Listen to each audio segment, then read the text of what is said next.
If you want to understand Quebec politics in 2026, you need a map, not just headlines. Here are 6 political stories that will help you understand what's going on. Bonjour Canada, welcome to Distinct Quebec Politics with an Accent. This week, I prepared for you a Quebec primer for 2026, a political guide to understand the province in a year that's shaping to be the most consequential year in a generation. These 6 stories are interconnected. They influence each other. Together, they form the political landscape heading into the end-of-year general election. All of this is unfolding in the middle of a global shift, a shift we haven't seen during our lifetime. The world is entering a new era, and Quebecers will not be immune to that context. So let's get into it. Here are the 6 political stories to follow in Quebec in 2026. Story 1, a new premier and a new leader of the CAQ. Current Quebec Premier François Legault's resignation will be in effect once a new leader of the CAQ is elected. At this stage, the rules of the race remain unclear, but will be determined shortly. Right now, 3 candidates are thinking about running: Christine Fréchette, Simon Jolin Barrette, and Bernard Drainville, all current cabinet members of the CAQ. The race matters for 2 reasons. First is obvious. The winner will become Quebec Premier, at least until the next fall election. The second reason goes deeper and involves the future of the party.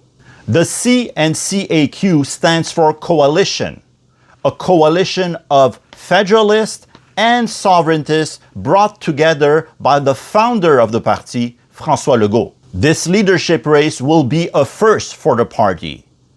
And in that context, it will be the first time that the 2 sides of the coalition will be pit against each other.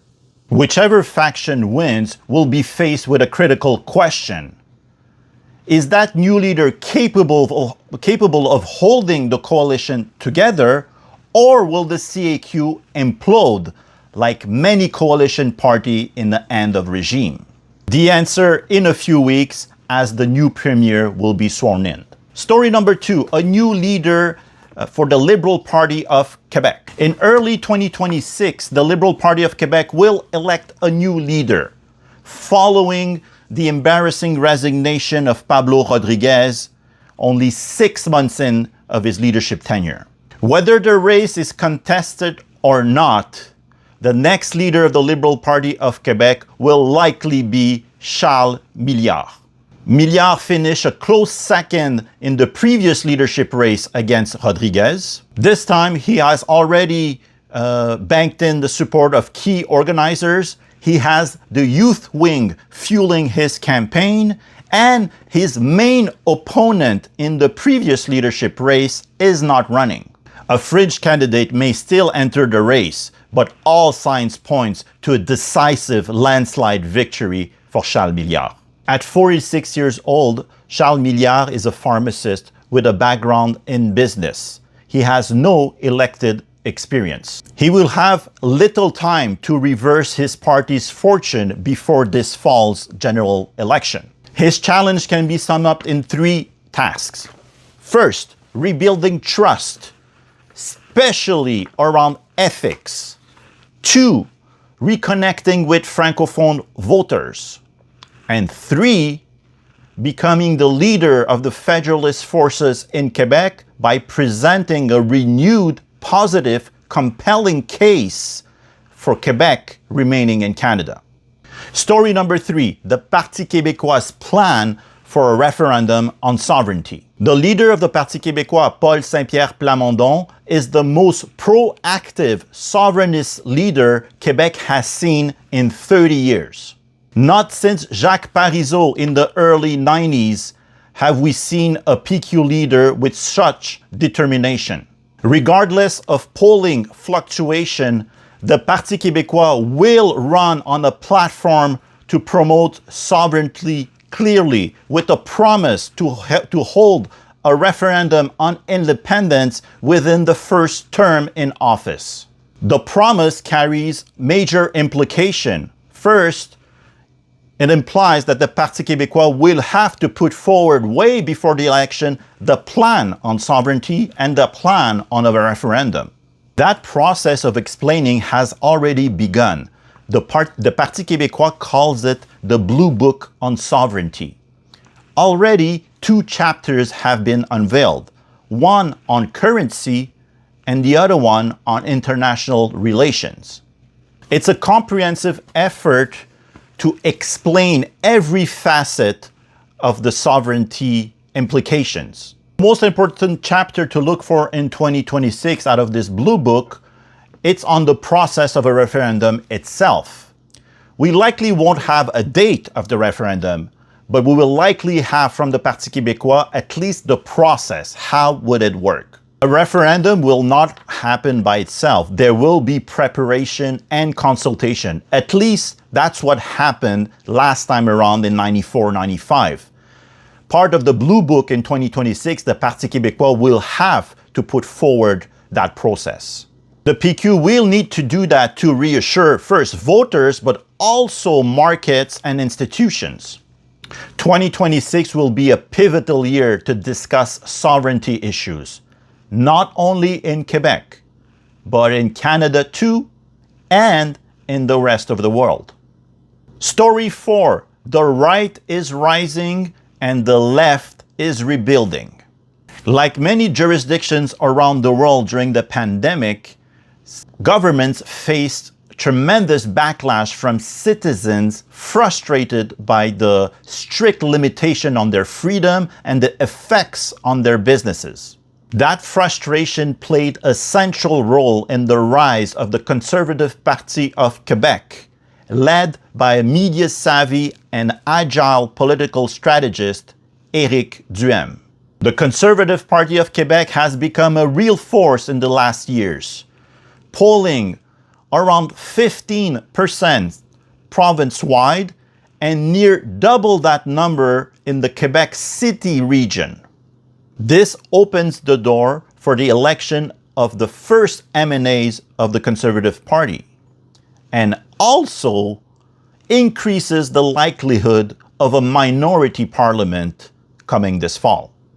At the same time, the left-leaning Québec solidaire is in a rebuilding phase, having lost support since the last general election. The rebuilding is fueled by 2 new spokespersons, several MNAs not reoffering in the next election, one prominent MNA who left the party to sit as an independent, and also internal debate as of the future direction of the party. This mirrors a broader pattern seen in the rest of the Western world. A rightward surge while the left is regrouping. Story number 5, the Chicoutimi By-Election. Chicoutimi will be the last electoral test before the general election, a last opportunity for the different political parties to test their message, to see if they have momentum, and more importantly, to listen what voters are looking for. The riding was won by the current government in the last general election. But historically, that riding, and actually the whole region of Saguenay-Lac-Saint-Jean, has been a stronghold for the sovereignist movement dating back to the 70s. That region has given the Parti Québécois some of their largest victories. The region is also the heart of Canada's aluminum sector. The Saguenay-Lac-Saint-Jean region produces 90% of Canadian aluminum. So tariffs, economic anxiety, and future prosperity will be issues talked about that by-election. The Parti Québécois has won all 3 by-elections during this legislature in ridings that they had never won before. They clearly have momentum. This Chicoutimi by-election is in an area that used to be a stronghold. It is therefore the Parti Québécois riding to lose. Everybody expects the PQ to win Chicoutimi. Story number 6, the fall general election. On October 5th, Quebecers will be called to the ballot box.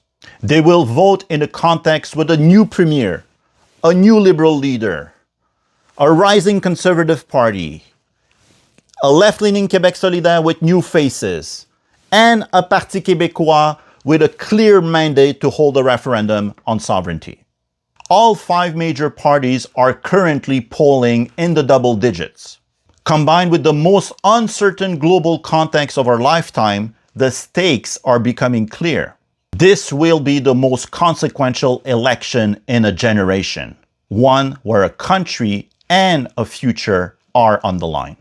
Quebec politics isn't random, and it's not uniquely chaotic. It follows patterns, power shifts, and moment of recalibration. As every story converges towards the general election of 2026, hopefully this guide will be helpful to better understand the outcomes. I'm Farouk Karim. This is Distinct, Quebec Politics with an Accent. À la semaine prochaine.